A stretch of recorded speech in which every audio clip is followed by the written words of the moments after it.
Hey, what's going on, man? This is Dark Gas, and it's the first time I'm ever doing a power ranking. I just wanted to start off by apologizing for how late this is. It's the first time I've ever done it.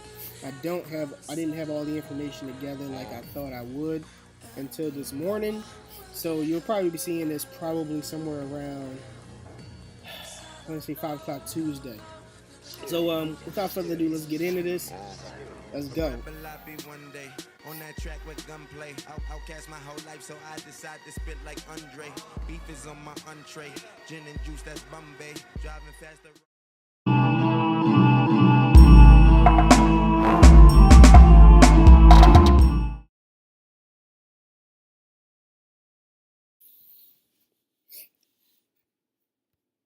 All right, so the first team that's here is the Carolina Reggie Gigas. I'm sorry.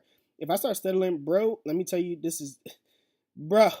So I'm doing these from worst to best, so don't take offense if you're not where you think you should be. This team right here is 0-3. I don't know how that is, but he should be 0-2. This is the week 2 rankings, actually. I think this is actually updated. But it's the week 2 rankings.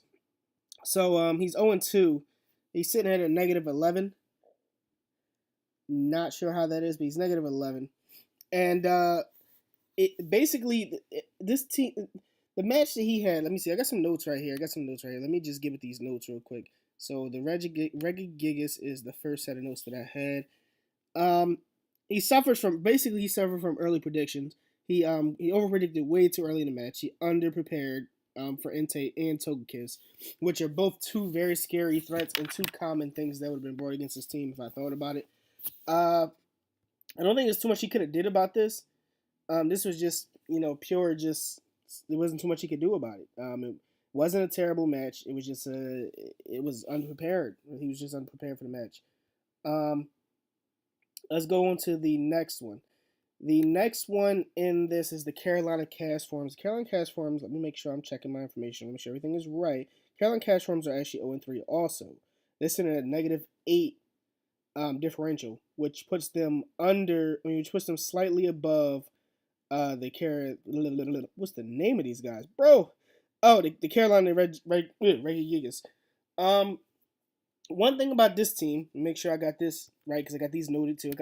Bro, your boy was over here writing notes like a mug. I ain't never wrote so many good. So basically, almost perfect game. It was.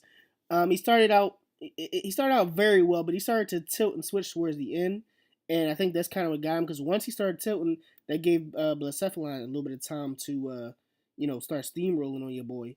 And once Blacephalon starts moving with his attack stat, his special attack stat as high as it already is, the thing is scary. It's terrifying, and you should never let it get that far. To be completely honest with you, it wasn't too much he could do after that, but it was still a great game.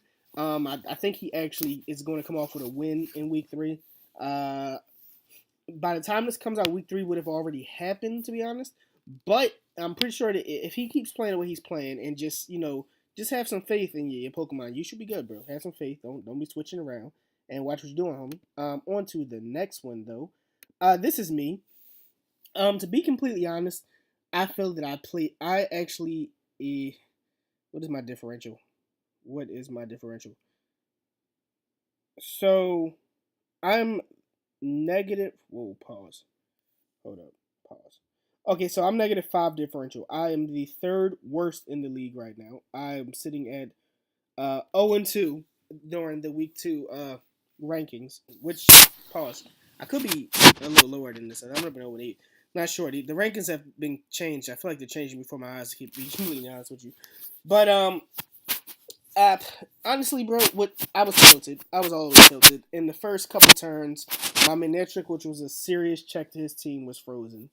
And once it was frozen, it was kind of like too much. Nothing I could really do about certain things.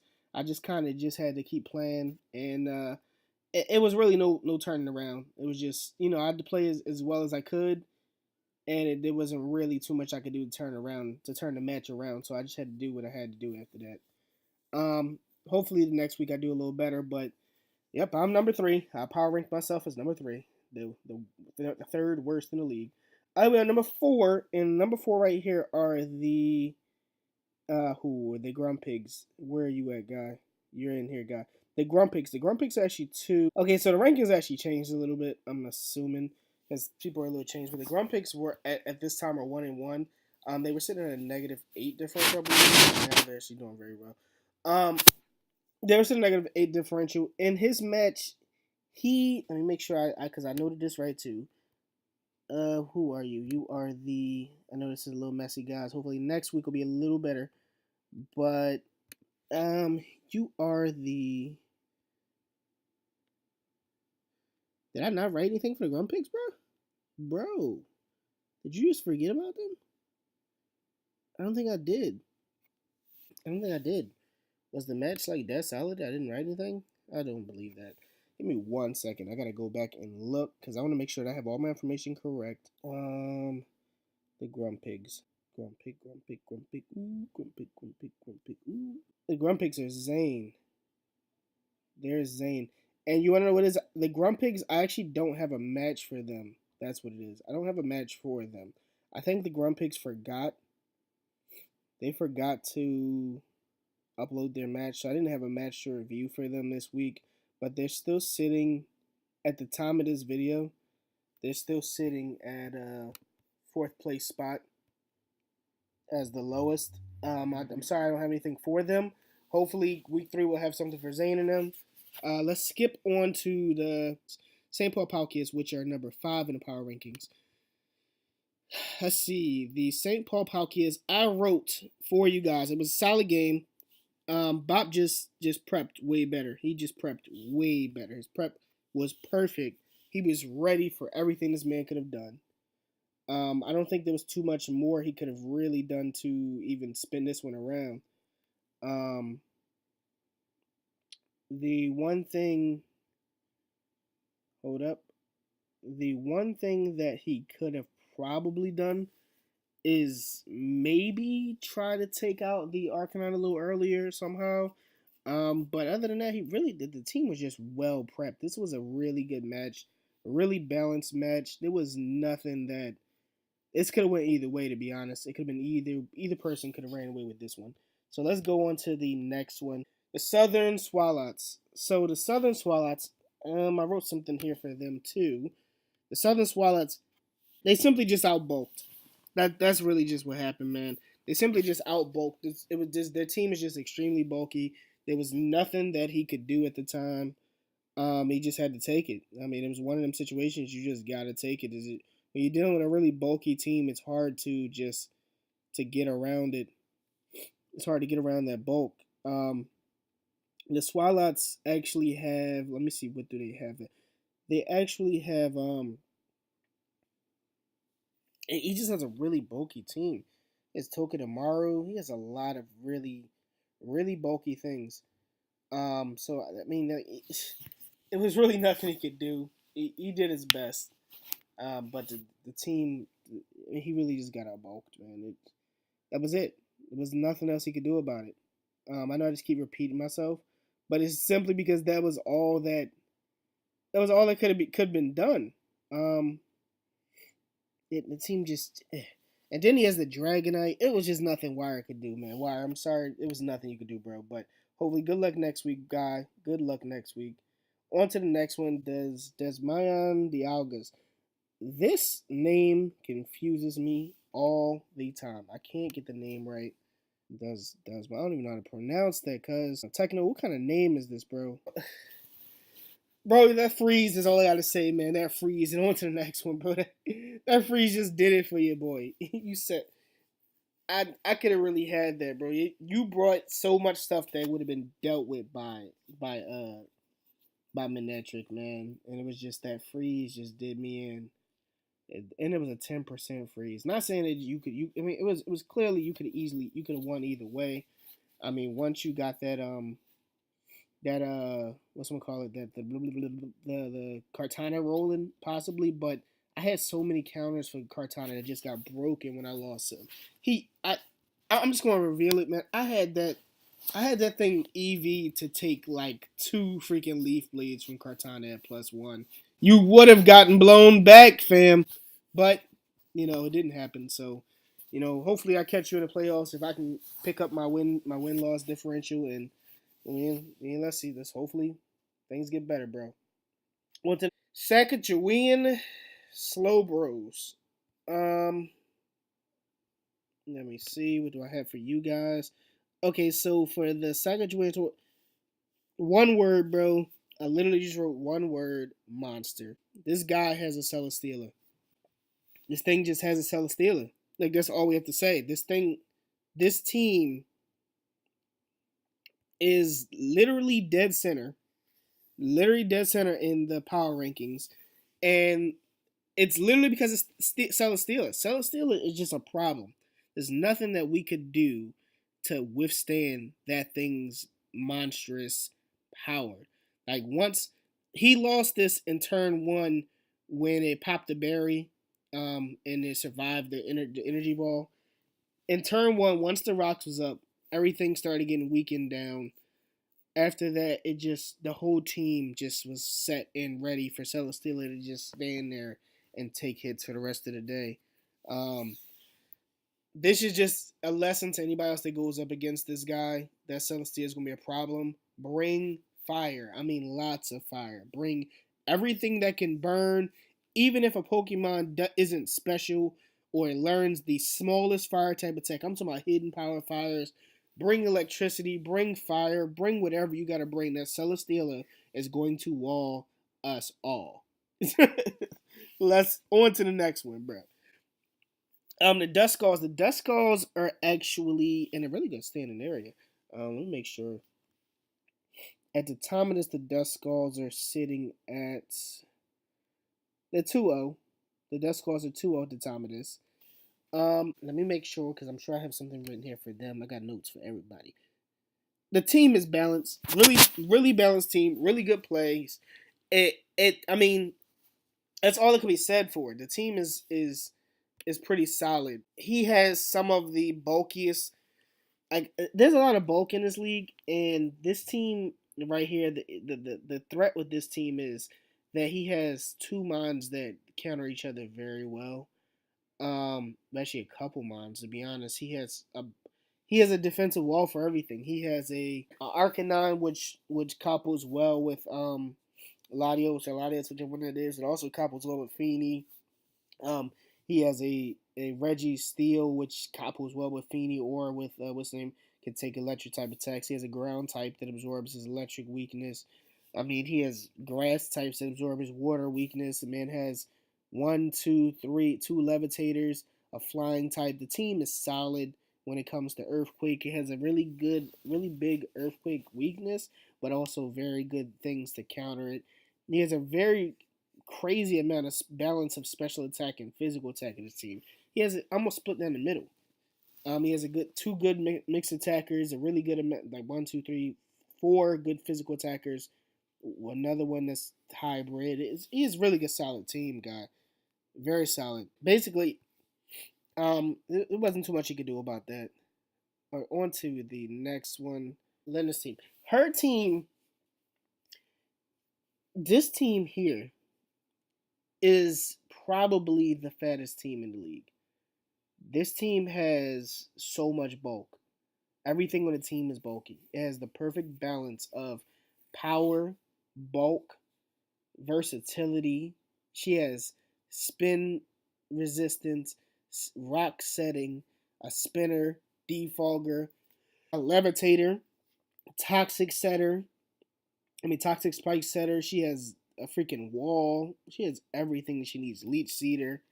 This team is very versatile. It has the option to, I think it does have the option to go Trick Room. I'm not sure. Yeah, it has the option for Trick Room. It has the option for Tailwind. It has the option for. I think the only thing is missing is Sticky Web support. But the team is very solid. We're about to enter into the top six almost, but right here she's pretty smack dab in the middle. Number 10 placement. I believe it's 10. 1, 2, 3, 4, 5, 6, 7, 8, 9, 10. She's number 10, so she's very high up there. Definitely up in the top 10 in the league. Um, On to the next one. Columbus Crawgunts. Crawgunts? I know I got somebody in here for the Columbus Crawgunts. I have nothing in here for Crawgunts. All right, let me find out. I know I'm sorry once again. I keep saying I'm sorry, but I have to check in because I am not sure who exactly every team is because I don't have it all written down. Columbus Cardinals is Lotus. And Lotus, what did I write for you, bro? You got a little something for everybody. Okay, Lotus. Okay, you simply just got outplayed. First turn Barry Pop set that just set it up for the rest of it. You went up against the Beast, so I'm sorry, bro. I'm sorry that you went up against that thing and had to go through so much, bro. It was nothing you could do, guy. Uh, Good luck next week. Once Settle Steelers on the field is a problem, but you're definitely still up in the top 10, bro. Just if you go up against something like that again, that Mantown is a problem. I would just bring fire, lots of electricity. Which you have lots of fire, lots of electricity. It didn't happen for you. But good job, guy. Good job. um, the New York Metas. New York Metas are the New York Metas are Marcus, and Marcus is actually he's actually 2-0 in the league. Marcus is a problem. I'm gonna be completely honest with everybody. Um, Marcus has to go. We have to all collectively come up with a plan to take Marcus out. We can't let Marcus live. Um, we can't let him live. He must go. Yeah, yeah, he must go. Yeah, he must go. I'm sorry for the clink of sound, but Marcus must go. Keeping it all the way real. I don't remember. Hold up. Sorry, going through. Yeah, Marcus has to go. Everybody, if you run up against Marcus, run up on him. He's number 5. He has to go. He has to definitely go. Bye, Marcus. We are about to run up in your pockets, bro. You and that Cincino needs to go. Deuces. On to the next one. So we have the Chicago Crawdunts, which is okay. I think the Chicago Crawdunts actually got subbed, so we're gonna skip them guys for this week because I believe they became the Caraganols possibly. So let's skip you guys. So we're gonna go for the Heatran, the Miami Heatran, which are they're number three in the league, and that is Azrael. I think Azrael Reaper is his name completely. Yeah, the Miami Heat trained are 2-0 this week. Azrael, you're a cheater. I'm gonna say that low key. You have a Blacephalon. That thing needs to go. Once that thing starts to steamroll, everybody comes with Earthquake, Earthquake. This thing has to go. Scarf for Earthquake. This thing has to go. That thing has to go. That Blacephalon cannot be allowed to just run rampant in the league like this. Somebody needs to stop it. That's my personal opinion. Bye, guy. All right, so this is Impulse. This is my homie Mookie. Mookie is actually the highest differential. I think he's one of the highest differentials in the league. He has the second highest differential. His team is definitely a threat. He has a perfect mix of bulk. He has right now, I believe his Dragonite is leading the league in kills. That quote me on that. But the Dragonite is definitely a threat, especially with weakness policy Dragon Dance. It's really hard to stop. If you don't get it in the first 2 turns, it just steamrolls. It can do a lot. He has a really good balance of bulk between Stack Attacker, which is a bulky god, and Mega Aggron, which is also a bulky god. But I think the biggest problem with his team, the biggest thing that can terrify everybody is that he has a Cresselia that can use Trick Room. And his team is heavily supported on Trick Room. He only has a total of 1, 2, 3, 4 Pokemon that actually have enough speed to actually outspeed anything. The rest of his team is extremely slow and bulky, which makes it ideal for Trick Room. So he has 2 players, Trick Room and Tailwind, which could, come to hurt him later. But right now, they just wrecking stuff, bro. It's the Trick Room plays is wrecking people. The Tailwind plays can probably wreck people later. I mean, he's just doing good. And I hope he continues to do good. but he's definitely a threat. And if you are going to be battling him, make sure you bring lots of choice band, lots of choice specs, like heavy hitting stuff, because his mines are hard to kill. They're hard to knock down, and that's what it's going to take to kill him. Is a lot of power, whole lot of power. The number one guy in the league is Infernape. Infernape's team, bruh, has so much going for it, man. He has bulk. He has Entei, which is a powerhouse. He has freaking. I think I lost to him week one. I got frozen again week one. Don't laugh at me. That is the second time I've been frozen this season. He also has Togekiss, which can also do Paraflinch craziness, which I hope he never has to resort to. But the Togekiss is a crazy wall. He has Swampert, which is also a threat. It's regular Swampert. Who's his Mega? Yeah, oh, his Mega Lopunny. That's another threat. His team is just solid. I think he has two Z users, which I believe is I know one. I don't know the other one. I know one for sure is the uh Alolan Raichu. Um, is the Manaphy. Like the team is definitely threatening. I think the best thing to do when dealing with him would be because he doesn't have any common weaknesses that I can see. He has two mons weak to grass, but then he also has like 4 or 5 mons that resist grass. He has no weakness to poison, no weakness to. He has a weakness to electricity, but then he has like 5 mons that resist electricity. I mean, his team doesn't have a common weakness that I can see, like just looking at it. Shadow Ball, but then he has a normal type that eats it and like 5 of the ones that can take Shadow. Like his team is just so balanced. It's odd Pokemon that I would never think really would work well with each other, but their typings definitely are a plus. He has a wall for everything. Um, he just has a good all around team when it comes to just balance. There's no one. I could honestly say when building for his team, there's no one mind that can just sweep without some kind of setup or some kind of strategy to put together to even sweep him. Because his team is just it doesn't share that many weaknesses. I can't just earthquake through his team. I can't just knock off through his team. You can't just grass type move through his team. His team just has a solid foundation, and it's going to be a problem to go through. But that concludes my power rankings for today, and I'm going to sit and edit this and take out all the weird noises and possibly a lot of ums because I know I have a lot of ums going on here. And I hope you guys enjoy it. Hopefully, I don't have to do this again. If I do, I hope I get like a week's notice because your boy needs to prep. Boy, I did this in like 3 days with no time, bro. I'm sorry for the lateness. I hope you guys can forgive me. This is Dark Trying to Gas. I'm going to slide up out of here. Deuces.